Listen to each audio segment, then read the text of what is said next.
Islamic State. So certainly a lot of frustration watching all this unfold. But the good news for really get the chance to release that the window, if you will, has been extended. At the very least, the chance of negotiations could still happen. So wanted to do,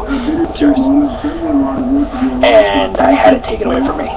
And I had 2 weeks to reflect on how much this business, wrestling, the fans, sports entertainment are still missing. So certainly a small bit of good news, but still a lot of heartache. That's the CBC's Michael Dick in Tokyo. Saudi Arabia's King Abdullah has died at the age of 90.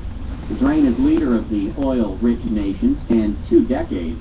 He's being replaced on the throne by his half-brother. Here's the CBC's Derek Stopples. King Abdullah's death was announced on Saudi television early this morning. Passing was not a surprise. He was suffering from a lung infection. But his death will certainly be felt in the kingdom, the world's largest oil producer and exporter, a deeply conservative Muslim country. Abdullah was known as a cautious reformer. He'll be remembered as a leader who fought Islamic extremism, most recently the rise of the Islamic State. But he was also a traditionalist. He was against the Arab Spring popular uprisings that toppled the governments in Egypt, Libya, and Tunisia. His half-brother Salman, who's 79, takes over. He promised to lead Saudi Arabia in the style of his brother, so dramatic changes, it seems, are not in order for the kingdom. Derek Stoffel, CBC News, Jerusalem. For the first time since the start of the Ebola outbreak early last year, an experimental vaccine is now on its way to West Africa. Here's the CBC's Carolyn Dunn.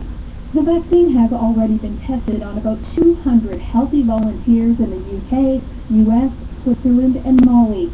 Now, the next phase. 300 doses of the vaccine are en route to Liberia.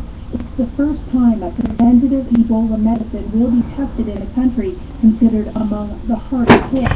The drug maker hopes the first volunteer will be injected in the next few weeks. And the goal of the larger trial is to test the vaccine on about 10,000 volunteers.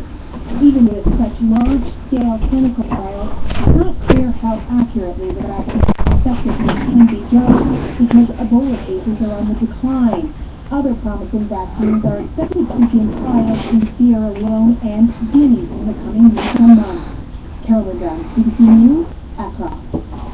The Harper government won't be renewing a controversial pilot project that paid failed refugees to leave the country.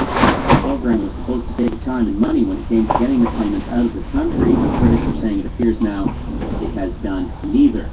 An internal evaluation has determined the removals actually took longer and cost more money than other methods. Municipal officials across Ontario are concerned a recent court ruling may have set a potentially expensive and dangerous precedent regarding road salt.